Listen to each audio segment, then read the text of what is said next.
Hey everybody, welcome to the West Coast is the Best Coast edition of Sean and Jill See the World. Jill and I took our first trip on the Royal Caribbean line. It was a repositioning cruise of sorts, heading from Vancouver, finishing in Los Angeles. Now, we did something that we always tell people not to do. We flew in the day of our embarkation.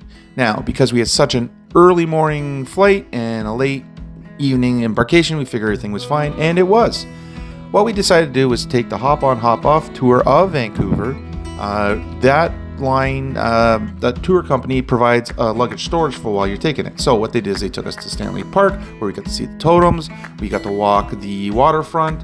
And then after that, we went to Granville Island. Now, Granville Island is featured on the Canadian version of The Amazing Race, which Jill and I are huge fans of. Had to see it just because of that. We got to stop at Hobbs Pickles here at the farmer's market and really enjoyed our time there. Now, one thing I want to say about Vancouver is if you fly in there, you can take the public transit, which is basically the subway, for about $8 each. Gets you from the airport. The line ends at the cruise port. Lots of space, lots of room for all your luggage. Don't worry about private shuttles or whatever. Just take the public transfer. And you'll end up on your beautiful cruise ship just like we did. First stop on our itinerary was in Victoria, which is on Vancouver Island. We took a bike tour. It took us to the Fisherman's Wharf, took us to Canada's oldest and narrowest Chinatown. We got to see some of the older architecture and that type of thing. It was a great day. Actually, probably one of our favorite cities in Canada so far.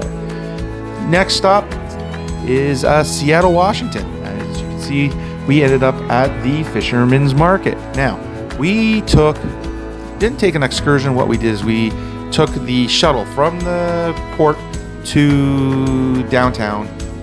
You can walk it, but it's about 3-4 miles. It's a long walk, kind of cut into a lot of your day. Got there really early, got one of the first shuttles, and the market was quite quiet to start with. It does get very busy later on. Half the market is fish, that kind of thing. The other half seems to be floral, which apparently, if you buy a small enough bouquet, they don't mind you taking back to your cabin to decorate. Then there was for some reason, there's a wall of gum, and that's right near the world's first Starbucks, if anybody's interested. We weren't really, but hey, it's there. Now, their waterfront is outstanding. Not too touristy, but just touristy enough. Had a little curio shop that had old school fortune-telling machine that we just had to give Jill's fortune to try. Oh. What's it say? So the devil has been hounding you and giving you restless days and sleepless nights. But all this will soon be a thing of the past, and new turn events will soon come about. Happy reunion with a loved one will make life all that you ever wanted it, or dreamed it to be. The very trusting nature and are easily taken in by so-called friends. Do not be so anxious to do favors unto others, as there is one who is just waiting to take advantage of your good nature. Beware of number 7, unless you want a one-way ticket to heaven. Now, the next stop on the tour is San Francisco. Do yourself a favor. Get as close to the water as you're allowed, without going over, of course, when you're entering the bay. Not only will you get a good view of the Golden Gate Bridge and Alcatraz Island and everything else, but the amount and diversity of wildlife that you can see from the ship itself is amazing. We saw, I would say, millions of jellyfish. There was a few giant ocean sunfish. There was whales. There was dolphins. There was, seabirds. There were sea lions. You name it. You could see it all from the ship just as you were pulling into the bay. Now, from what I understand, San Francisco was quite the interesting town. People really enjoyed their time in town. Jill and I had decided long before we got there that seeing the city itself wasn't on our list, but going to visit the Muir National Woods to see the giant redwoods was definitely something we needed to see, something to knock off our bucket list. So that's what we did. The woods are about a 30 to 40 minute drive from downtown, through the hills, across the bridge. So you do get to cross the Golden Gate twice on that, and it's relatively inexpensive to get in. There is a little, snack shack there, but not much else. Is all about the woods, and you will not be disappointed, even though there's not much else going on. Next day was, was supposed to be Santa Barbara. As you can see, you couldn't see. Tenders couldn't be launched and couldn't get to shore, so we missed out on our kayaking.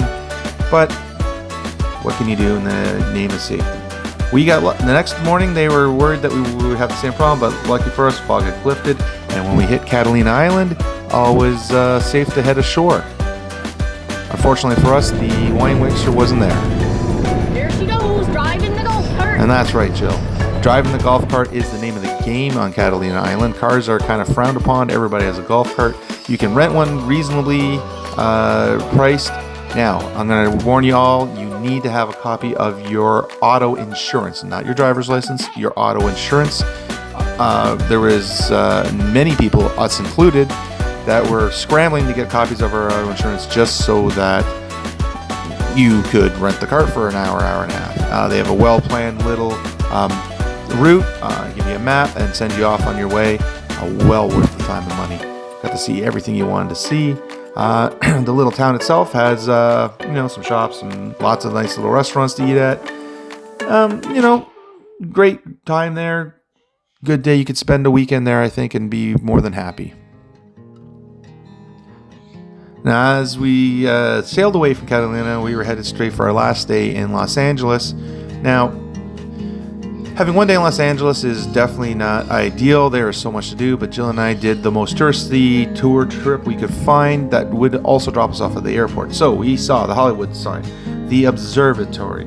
We went through Beverly Hills. We saw the Walk of Fame. We went to the Chinese theater.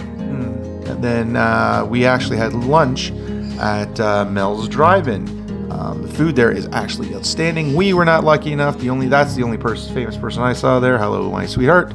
After that, we were off to Venice Beach, which I could have spent all day just sitting and watching the world go by.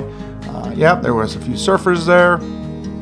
Unfortunately, that's where our day ended, and we were dropped back off at LAX to wait for our plane.